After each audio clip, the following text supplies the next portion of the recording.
This is the Longevity Loop podcast, and I'm your host, Brent Wallace. In every episode, I bring you the leading voices in longevity, plus my own insights to put the world's best strategies directly into your hands, making elite longevity strategies accessible to everyone, regardless of your background. So let's jump into the loop starting right now.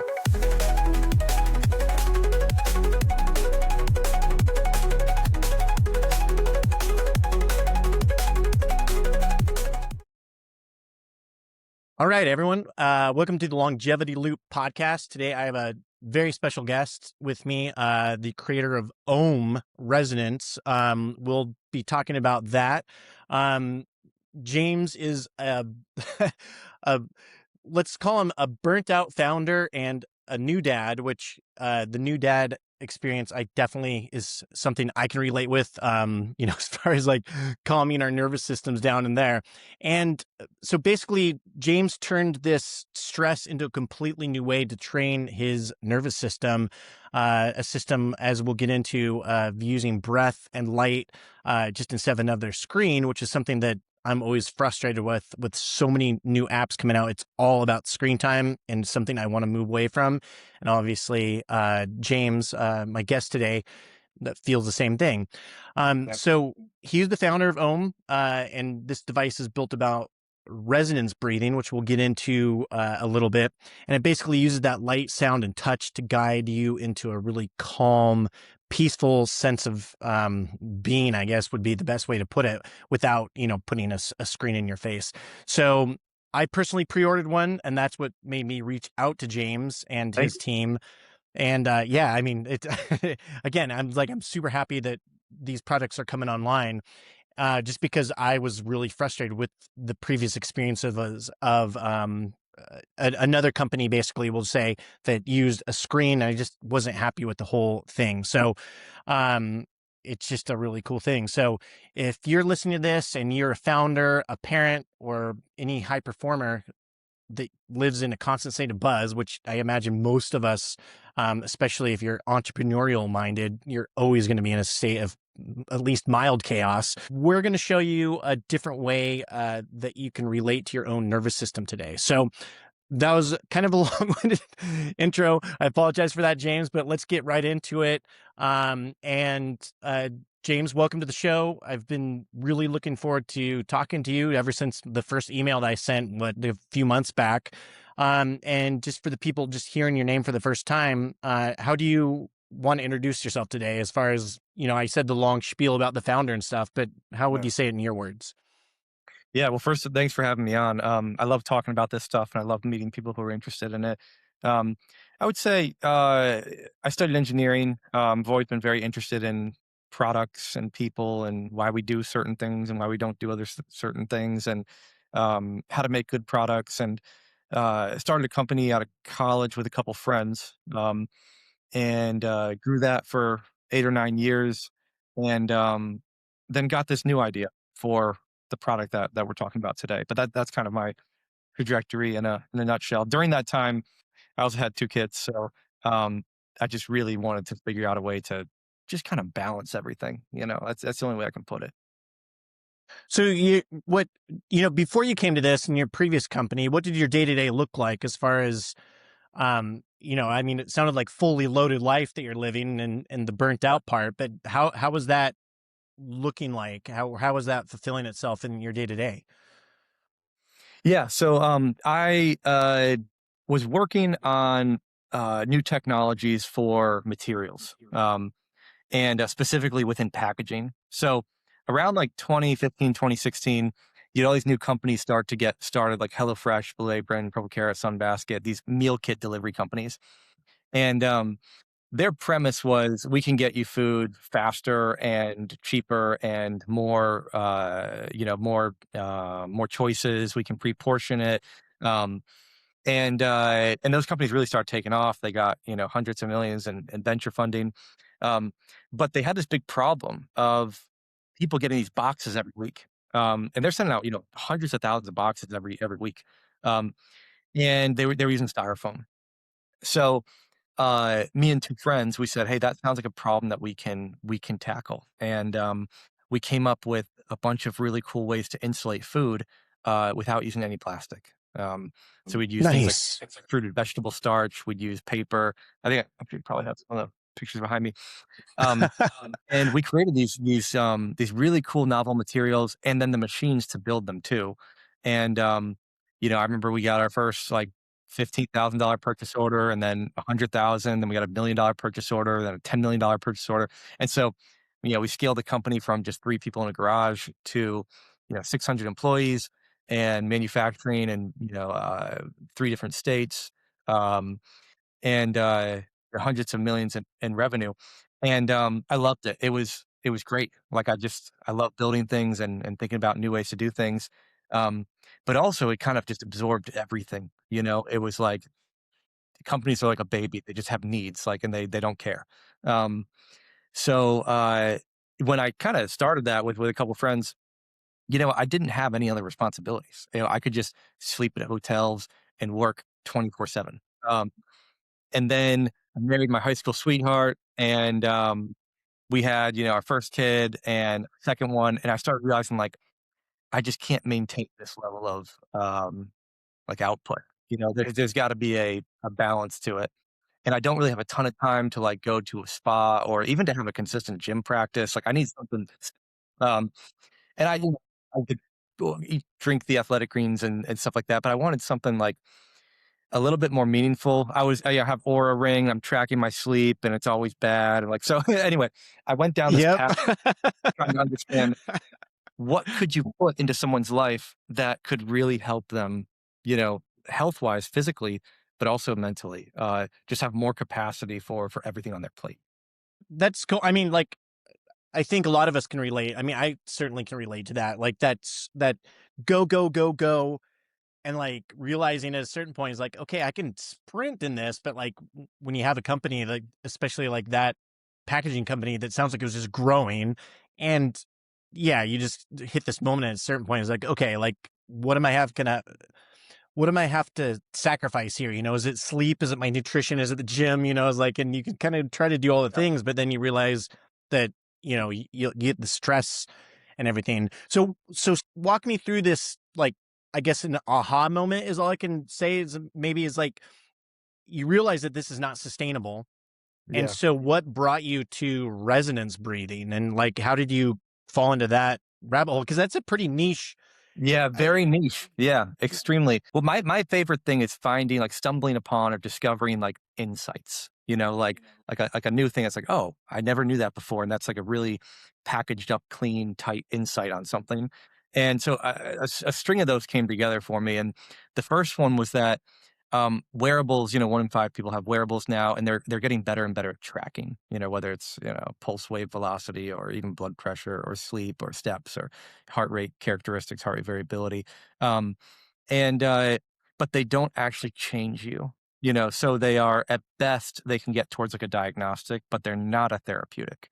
Um, and I started asking people who have wearables, like, how do you feel about your wearable? And like a lot of it was negative. It's like I'm kind of somehow tied to looking at the data, but I don't like the data. I don't like if I look in the morning and I have a bad sleep score, it kind of sets me up mentally to have a bad day. So like these companies, they got a lot of it right, but there was something that seemed off about the relationship people have with the data because we have more and more and more health data. And so I started thinking, okay, that's interesting. We need something that can help move the numbers, not just show the numbers.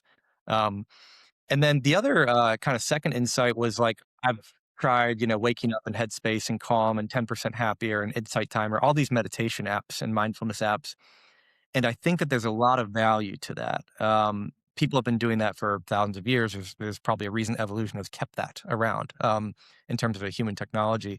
But it's also very difficult because, one, you're starting with the mind, and the mind's a very noisy place. And it's easy to give up, especially if you kind of fall into the camp of like, I have a hard time shutting off my mind, and then retraining yourself to just have open awareness. And it's, it's something that it's hard to gauge whether it's working until you put in a lot of hours, thousands of hours probably. Uh, so and you look at the data and, 96% of people who download a mindfulness app, don't open it again after 30 days. These companies are getting on like huge top of funnel, get you into the app, hopefully maybe get you unpaid, but most people just go right out the bottom. But hundreds of millions of people have downloaded these. So there's a signal there. They're looking for something. They're looking for inner peace or a break in their day or a sleep routine or a wake up routine or a better relationship with themselves or how to be a better parent or their doctor told them they need to have better stress management or the therapist. So like there's a lot of inroads to these apps, but I just kept thinking that they're the wrong delivery vehicle. You know, one, because I was mentioning they're very cognitive. They talk to you, it's content. But two, they're tied to the phone. And I don't know if you read the Jonathan Haidt book about the anxious generation and just phones and what screens have done to us. They're behavioral training tools. And so I just started looking at the phone, and it's optimized for productivity, for communication, for social connection. It's not really designed to be a calming tool. Um, so I wanted to build something, and then around that time, I also read the book "Breathe" by James Nestor. Um, yeah, yeah, and it's great because it goes like a mile wide, Um, but so that kind of led me into nervous system regulation research and reading, PubMed and Google Scholar and everything I could find on what does it mean to have a well-regulated nervous system, and how do you start from the end as far as biometrics and then work backwards to the kind of the intervention. So like the sweat on your hands, your palm temperature, muscular activation, blood pressure, heart rate variability, respiratory rate, tidal volume, all of this is constantly just broadcasting. It's all just but it's quiet. You need technology to pick up on it. Um, but it's bidirectional. So if 80% of vagus nerve activity goes upward to the brain. So literally your brain is like in a cage and it doesn't really know what to feel, but it has a dashboard of the whole system. And if the dashboard has a bunch of red lights on, it says, I should probably feel pretty stressed right now. So if you just change the dashboard, you can kind of work your way back up to subjective feeling. And that bidirectional relationship was really interesting to me, which led me down the breathing route and then into the really cool, psychophysiology that's associated with that, which we can get into if you want. But that's kind of how I went from just kind of not knowing anything to then down into resonance breathing. Yeah, that's super cool. Yeah, I mean, I'd love to get into the vagal nerve because that's also something that I see a little bit more. And I've heard about that years ago. I remember listening to Ben Greenfield talk about it, and it was just kind of something that was kind of hard to test and see if it's improving. And then so many people poo-pooed it as like, yeah, it's, whatever. And Yeah. then now I want to say in the last probably year or two, there's a lot of like vagal nerve stuff coming online that's like, no, this is a real thing, and pay attention to it. So yeah, I mean, I would love to get into talking about that. And then also, just kind of deep diving a little bit more, like what you're talking about, like getting into our bodies there, and just touching back on a couple things you said about the wearables and the stress. Like, so I have, the Whoop strap, the Apple Watch. Yeah. And it's terrible. There is no interactivity. I think Apple Watch has the breathing thing where you can kind of Yeah. breathe in and out, but it seems woefully inadequate for, to doing those things. And I just wrote about an article, is your wearable gaslighting you basically on Yeah. Spanner? And it's just like, yeah, sometimes I wake up, I feel great, but my HRV is like in the red. Or Yeah. sometimes I'll wake up and I'm like, man, I feel a little trashed from yesterday's bike ride or something. And then, Yeah. it's like, you're ready to go. Let's go run a marathon. So it's always a little bit of a disconnect there. And then the other thing about the meditation, yeah, like the monkey mind is like such a real thing. Anytime I'll sit down for, a 20-minute meditation, the first 10, 15 minutes of it is just trying to quiet my mind. And it doesn't seem like till the last part of it, I get any benefit. And like you said, it's really hard to measure is like, is this working? Is this really working? I've done it for 3 months now. Like, I think I feel good, so it's just nice to have like Yeah. a little bit more of a physical tool to kind of accompany that. Yeah. Yeah. And I guess, Sorry to interrupt. I was just going to say, it seems, because I haven't actually held the Ohm unit yet, but it seems like it could be a great accompaniment to a meditation as well while you hold it to kind of meditate, and then it kind of guiding you and like with it like breathing and the lights and like that. But I don't know if that's what you had in mind for it or. Yeah, it's definitely gives you different various anchors for attention, like attention focal points. So like you can hold the stone and you can just focus on the haptics, if you want. And you can, anytime anything else comes into awareness, you can sort of let that go and return. But then you can like just jump lanes and focus on the sound of the lamp breathing. Um, if you want to open your eyes, you can look at the light breathing, so you can kind of have these different lanes if you want to pair it with more of a meditative practice, for sure. Okay, very cool. Yeah, and I know your website does a great job of explaining it. It's a beautiful website. Anyone listening, you know, go over. What's the website's name? It's ohmhealth.com, correct? Just ohm.health. Ohm.health. Okay, yeah. So go check that out because it's a super cool, beautiful website, and it really illustrates how this thing works. Because when I first got tuned into looking for resonance breathing and then hearing about the ohm, then going to the website, you're like, oh, I kind of get it now, Yeah, and yeah. it's a really cool thing that, yeah. So walk us through the machine there. Like you hold a stone that you just had in your hand that vibrates, and is that what coaches you to breathe? And then the light, how does the whole system work as a Yeah, unit together? yeah, well, let me tell you about what we're trying to do first.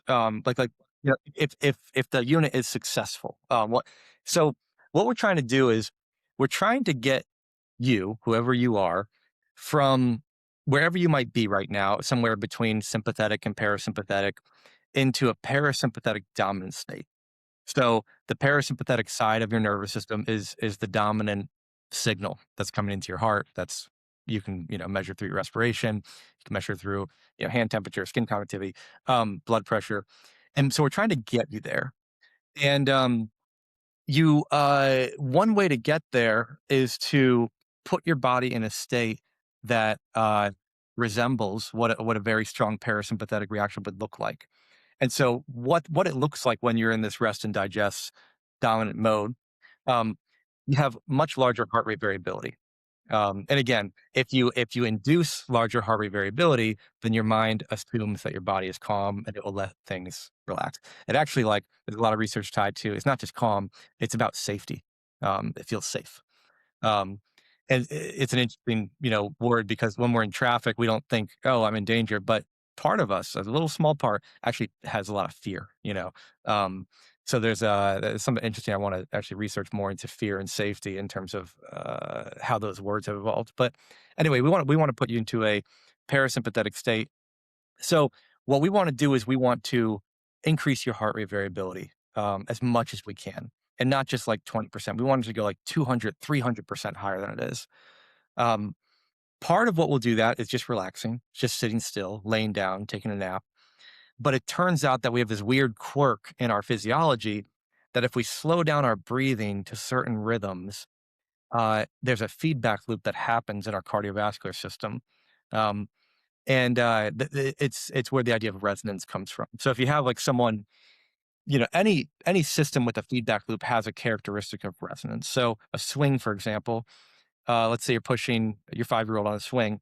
There's only one rate at which you can push that will require very little energy, but the amplitude of the swing will go higher.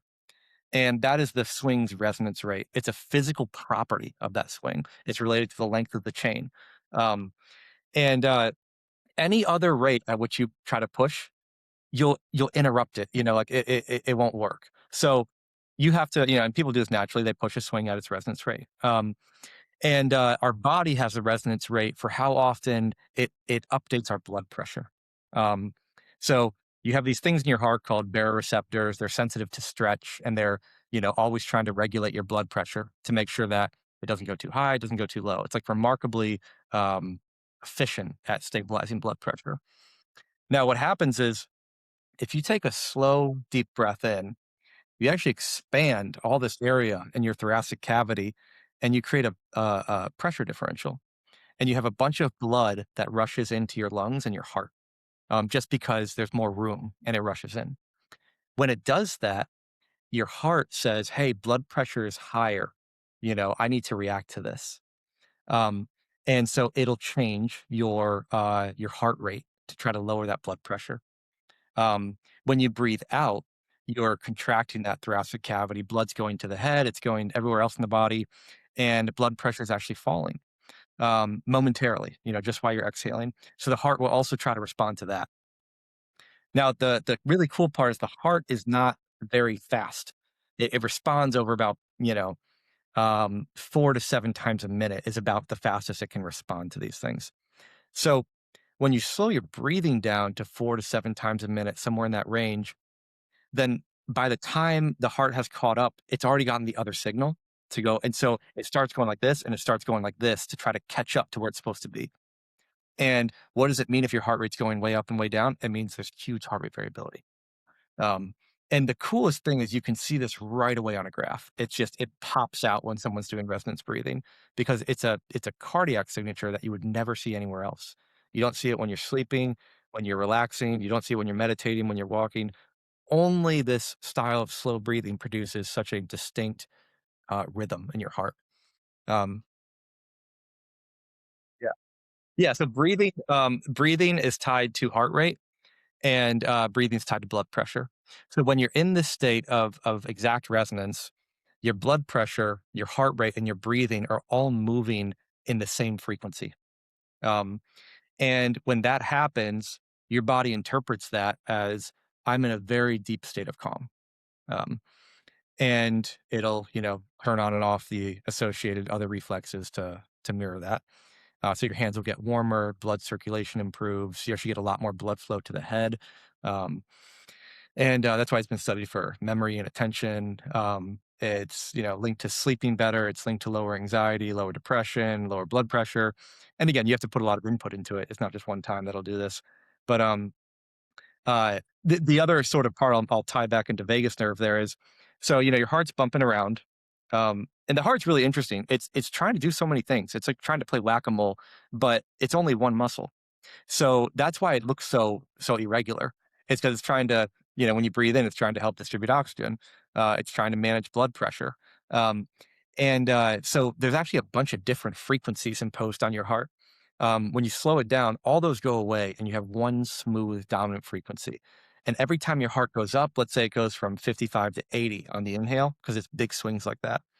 Then it goes from 80 back down to 55 on the exhale.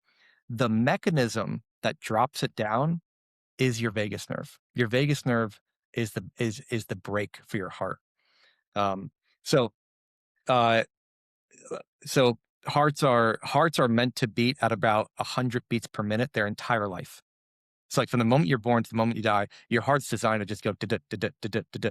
It's supposed to beat that way, but we evolved with a brake that goes on. It's called the vagal brake, and it's governed by the vagus nerve. And the reason we evolved for that is because it's an efficiency mechanism. We don't need a heart that beats that fast all the time. But when you get stressed, let's say you get cut off in traffic, or let's say, I don't know, someone knocks on the door when you're on a call, the brake goes off. That's why the heart is under a spring compression. That's why our heart rate increases so quickly, because it's actually going back to its normal set point. So the heart's under a spring. That spring's controlled by the vagus nerve. When you lower your breathing, you create resonance and you exercise that vagal brake on and off, which is why it's good for conditions where there's less vagal activity, like stress, like anxiety, like sleep dysregulation. Um, it's like it's just exercise for that vagus nerve in a way that is extremely natural and that people have been doing for 5,000 years. Wow. So my immediate thoughts is applying this to athletics, and maybe Dr. J will get into this when we have our conversation.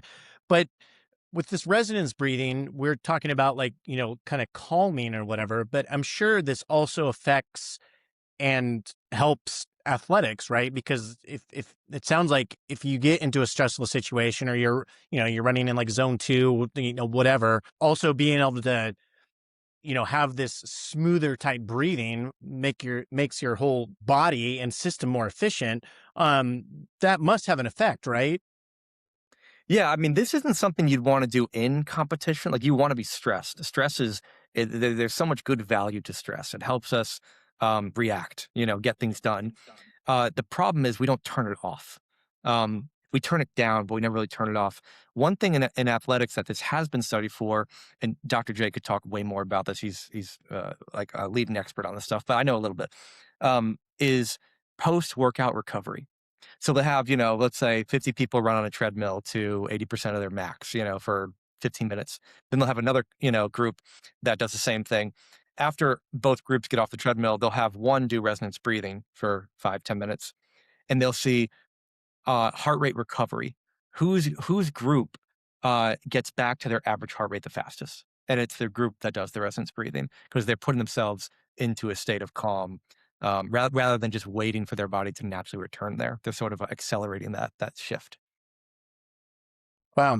Okay, that's cool. Yeah, I'm really excited to like dig deep into that with Dr. J there, because that's a lot of times so many things with like our focus at Spanner is really longevity, right? And Yeah. all the things that go into longevity, right? And obviously exercise is a big part of it, but also mental health and calming your body.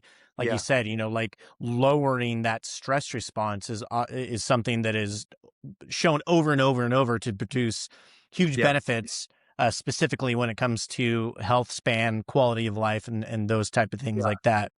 And it's because, again, we're animals. We're designed for having nervous system balance.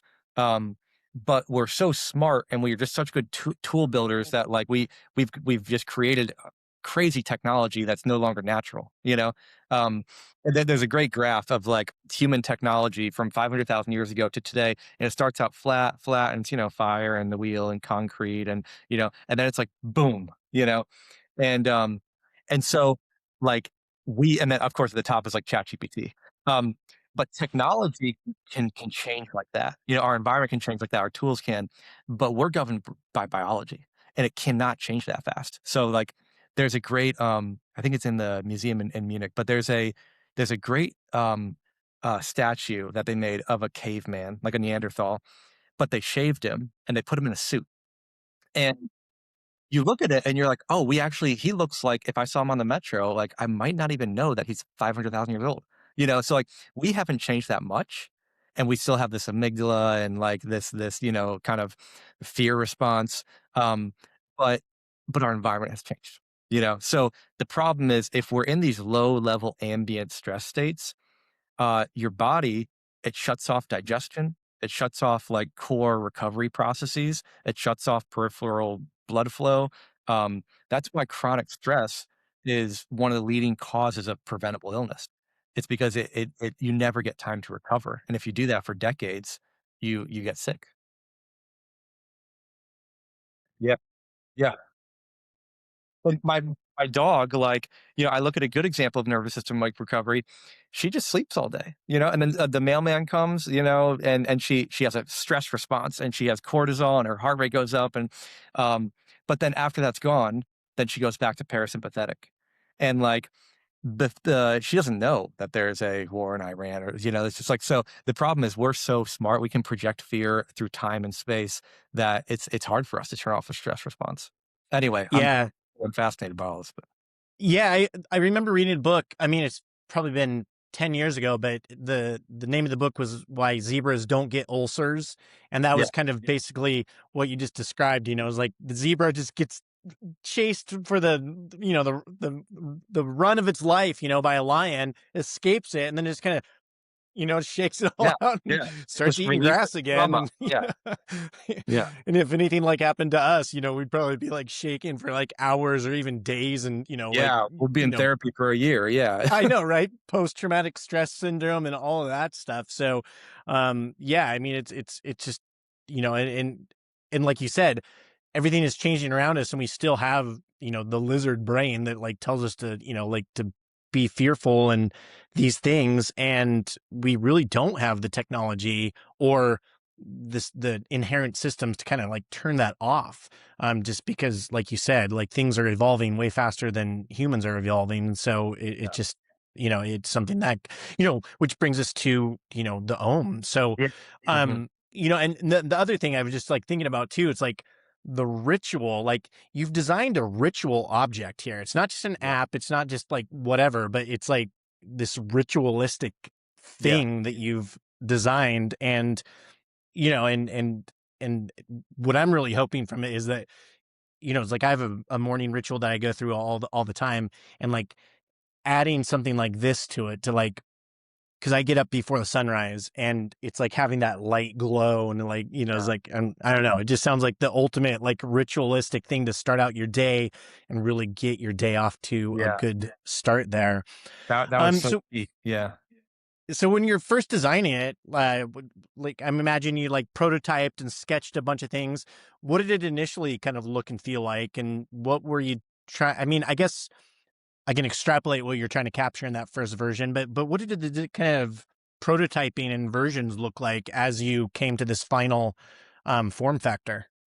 Yeah, I mean, that's a great question, and it was a journey. I mean, so we had firm conviction that we wanted to build a product based on this foundation of resonance breathing, because it's very well supported, in the literature, and it's something that's also really natural. But the next part was, how do you manifest that in a product that changes behavior? Because so many well-intentioned products just fail to change behavior. Um, and the first step there was, let's build an algorithm that can detect the perfect breathing rhythm for anyone, um, that learns. Because again, that 4 to 7, time window, for you it might be 6, for me it might be 5.4, and you really want to hit it exact to get that really, really nice heart response. Um, the typical way to do that is to sit down, with a clinician and take 20 minutes and try breathing at different rates and have them review the results, say, "Oh, this was your best rate." But that's too long. So we wanted just to adapt to whoever's using it. So we came up with an algorithm that does that. That's really, really novel. And the second thing we wanted to do was, we wanted people to know when they are in a parasympathetic state. We wanted, again, goes back to the meditation of, is it working? We want it to be very clear when your body's in recovery, restorative state. So we wanted to communicate that somehow, of like, hey, you've crossed over. And so the first thing we did was, polar chest strap, and believe it or not, connected this to, I don't know if you know what Philips Hue lights are, but they're like light. Yeah. So the idea was, let's run an algorithm with a, EKG chest strap, that would turn the lights blue if you're in a parasympathetic state. And let's just see what that feels like. Does it feel like you have agency over your nervous system?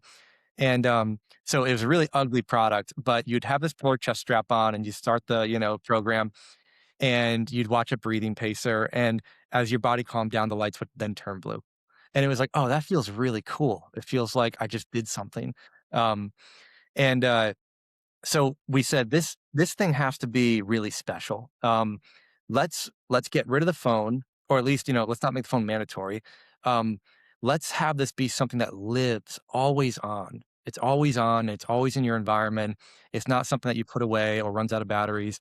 Um, and let's make it out of really special materials, not just like plastic. Let's use glass, and let's use a sapphire lens on the sensor. Let's like really make it, because this is a very special thing. The vehicle deserves to be really special too. And all of this kind of came out, and we started thinking, this should be a lamp. It should be a really beautiful glass lamp, and it should have this tiny little pebble on top, like a little candy dish that you can scoop out. And the pebble should be heavy, and when you pick it up, it should feel warm. And the pebble will be a sensor, and we're going to be reading characteristics of your nervous system right through the palm. Palm's a great place to get data. Like, if you ever cut your hand by accident, you can just see how much blood flow there is right in your palm. It's a great signal surface. Um, and so, glass lamp with a little weighted warm pebble on top that vibrates in a pattern for you to follow with your breathing. And then the lamp also, whenever you grab the pebble, there's no buttons, no on buttons, just whenever you pick it up, the lamp also starts to follow that pattern too, with light.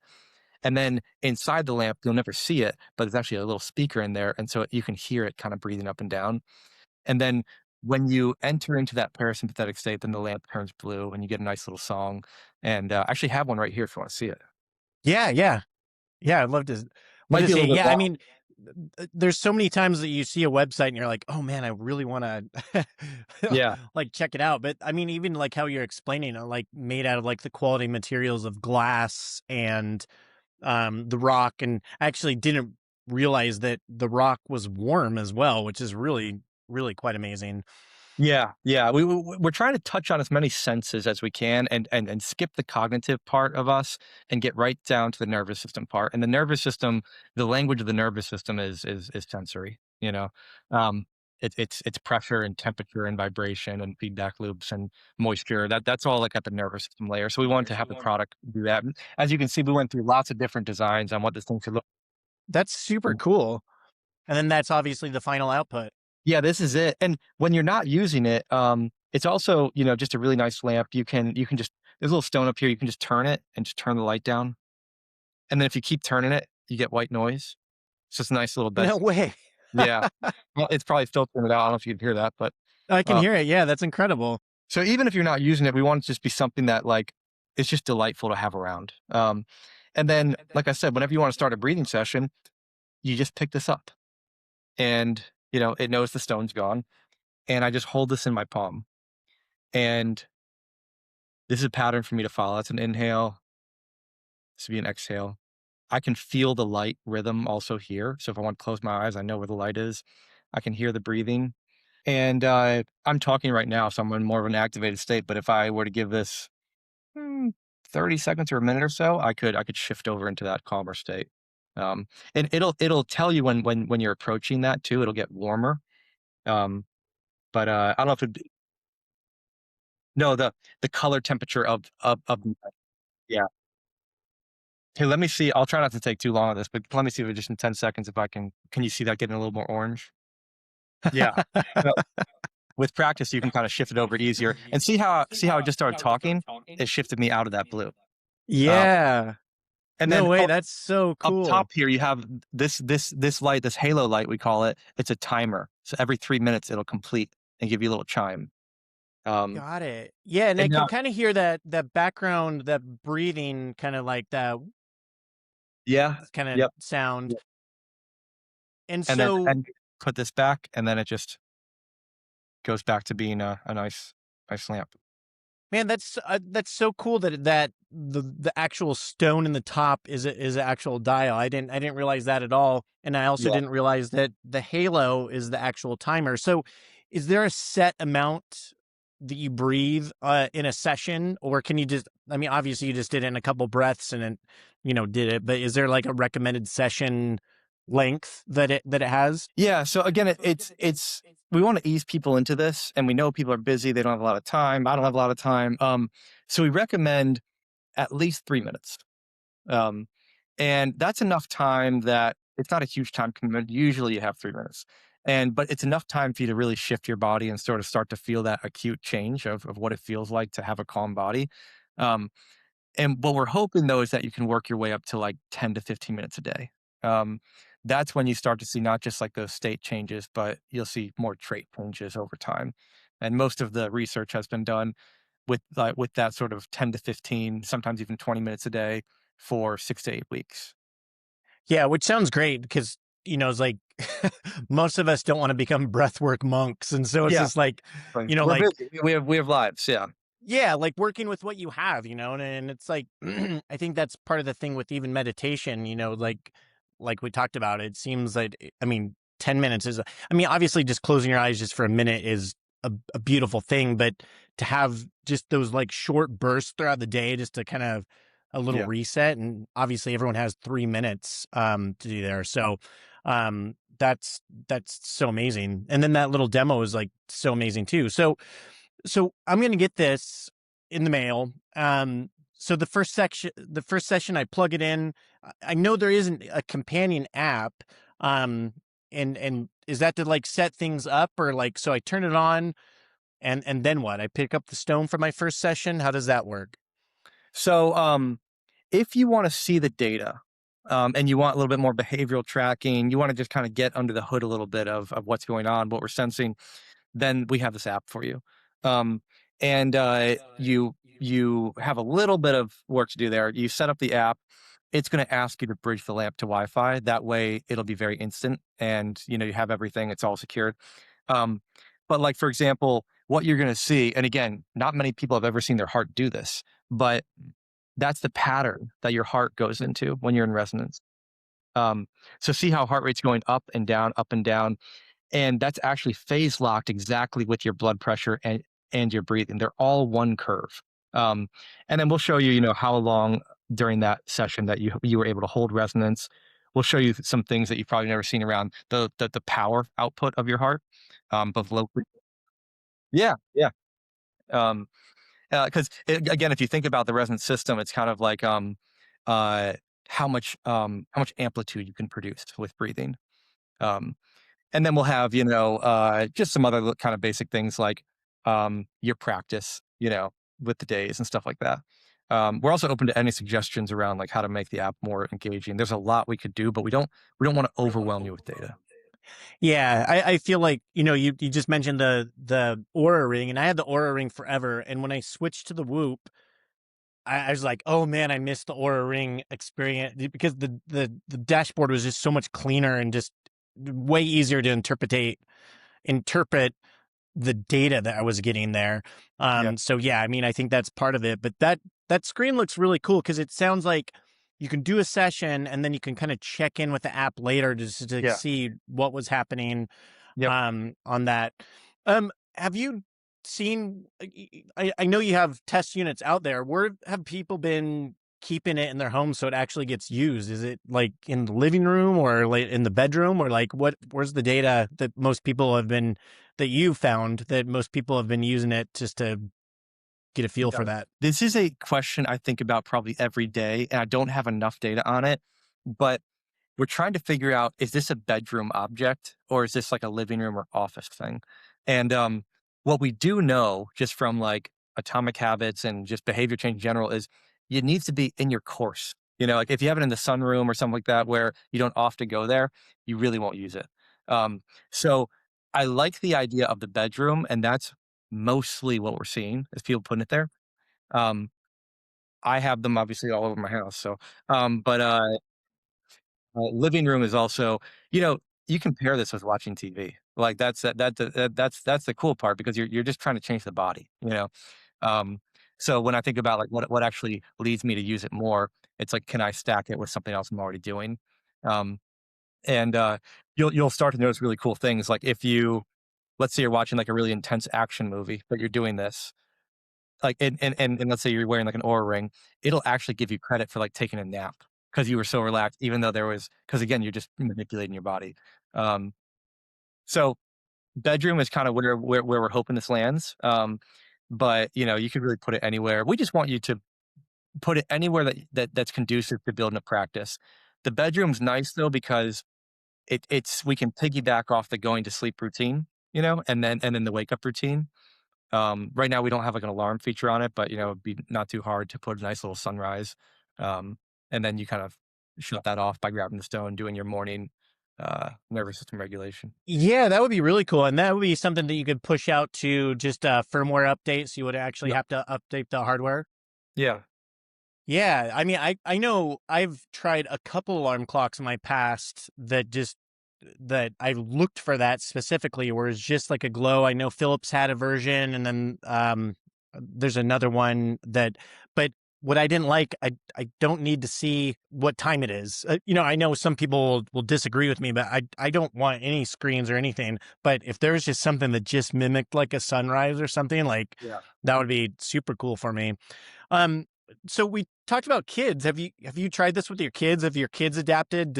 Was it so intuitive that they were just able to like get into it? Because that's one of the things that I'm excited to try with like my 5-year-old is like, hey, check this out. Like, let's see Yeah. if you can get your breathing to change. And Yeah.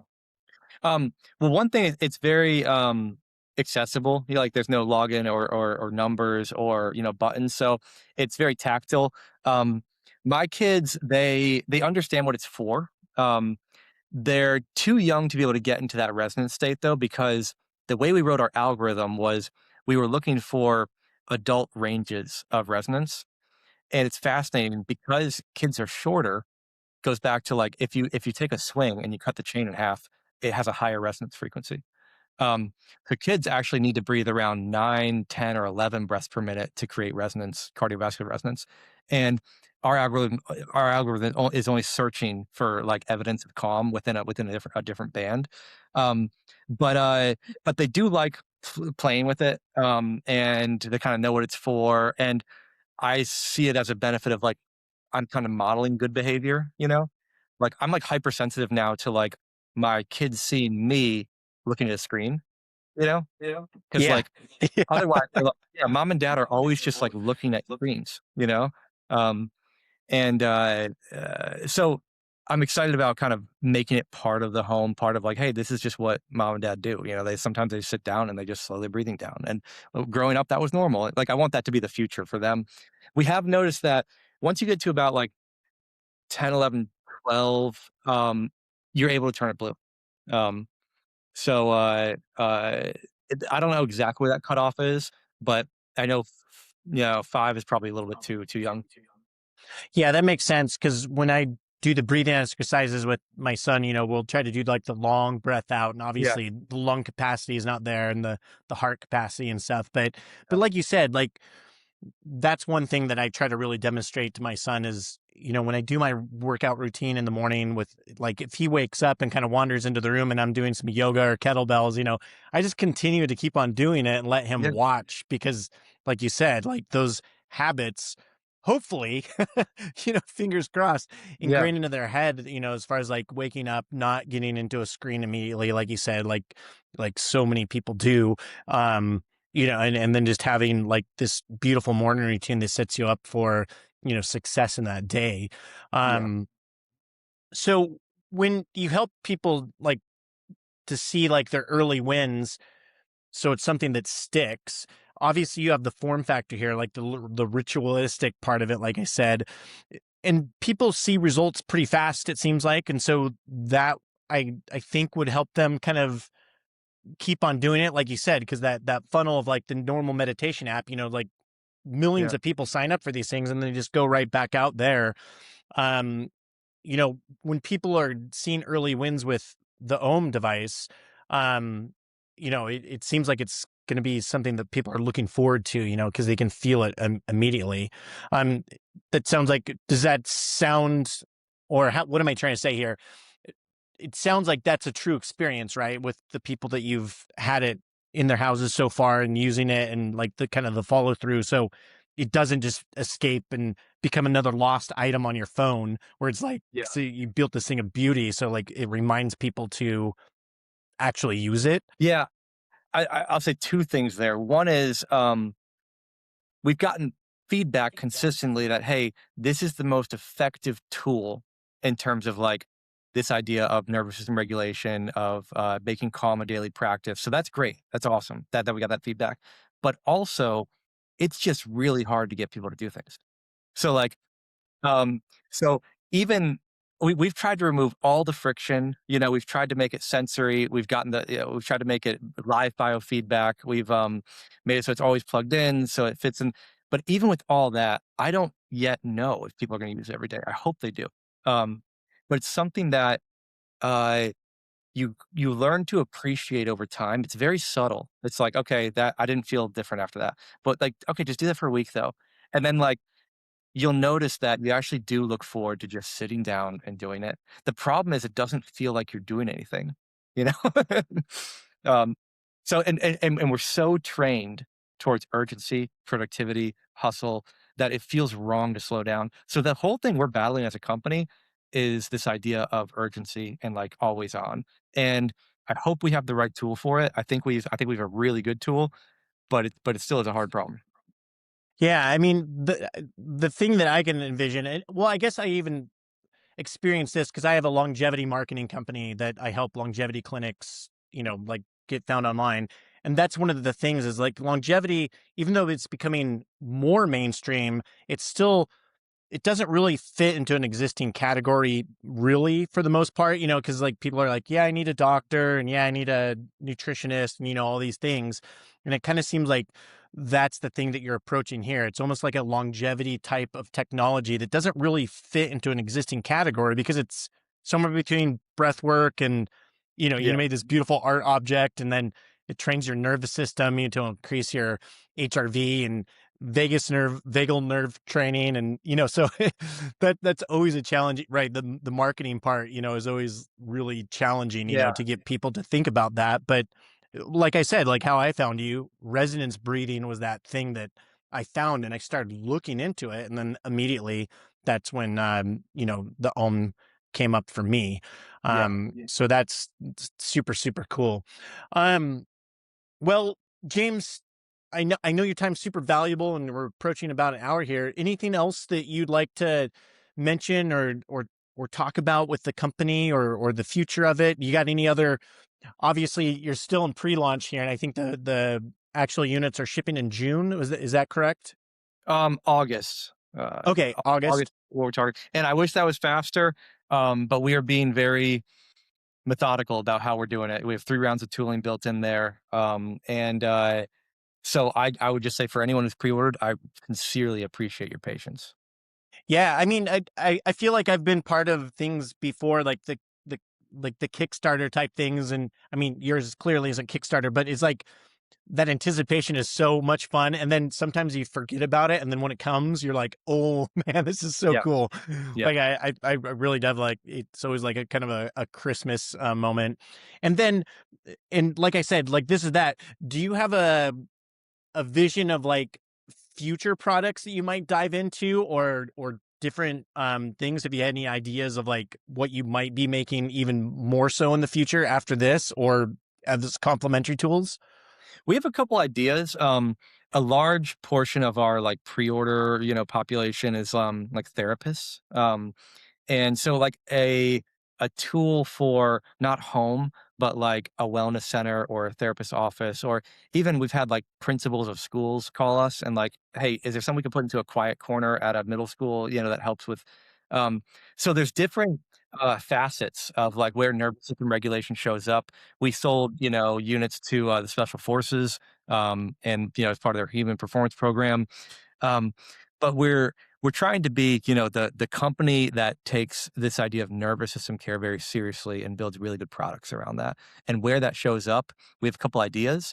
Um, but what I'm really excited about is once we get these out there, just listening to the feedback and saying, "Hey, well, what do you think is next?" Where obviously what we want to do is we want to keep making this stone more intelligent. Um, there's more data I want to be able to pull off the body. But as far as like form factor, uh, I'm kind of excited to see like what the market feeds us.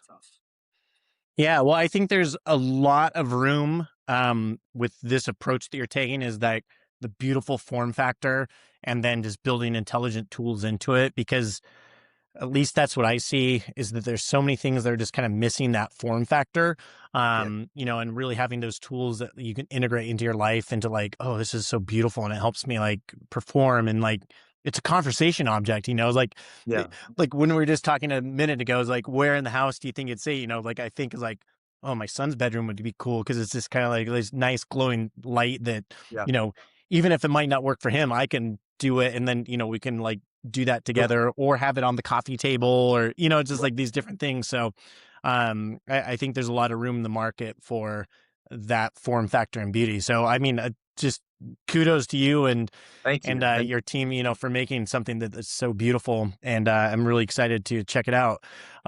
James, this has been so cool, so awesome. I think a lot of people are really gonna, hear their own story in yours of the, like or the stressed out, founder and just creating a different relationship with it. And since you've created a tool to, really have a different relationship with your stress, I think it can really help all those people out there. So for the people that want to learn more, to see the device, grab one for themselves, obviously in pre-order now, where should they go? so ohm.health, ohm.health is where you can go for pre-order. If you want a demo or if you just want to nerd out on heart rate variability or like just email me, call me. Like I love talking to the people who are interested in this and the people that we're trying to serve. So I think that's the highest value, that I can do with my time. I think it's just talking with people like yourself and others. Nice, nice. Well, this should go out to lots of people. Lots of people like will hear this, which is really cool. So, everyone, you're hearing this, go to ohm.health and reach out to James. I think that's how I reached out to you on the contact form on the website. So, Yeah, and just James at ohm.health. Just okay. Yeah. James at Ohm.health. And yeah, and just ask any questions you got there. And I'll definitely report back with you on my own experience once my device arrives. And then for everyone out there, we've got a part 2 of this with Dr. Jay Wiles, and he's the medical director or kind of Yeah. team leads up that team, right? Yep. And I took you here. He'll take you there if you want. So Okay. Yeah, into the yeah. setup. I'm sure we'll get super nerdy with Yeah. all of that. So, all right. Well, for everyone listening, if this hit home for you, or if you know of someone else that might be high stress, founder, parent, send this episode to them. Let them check it out, because I really am super excited for this product, and I can't wait to check it out. So that's it for today. Just a reminder, breathe a little bit slower, put your phone down a little bit more often, and we'll talk to y'all in the next episode. And James, thanks for joining us today. Thanks for having me. All right. This is the Longevity Loop Podcast.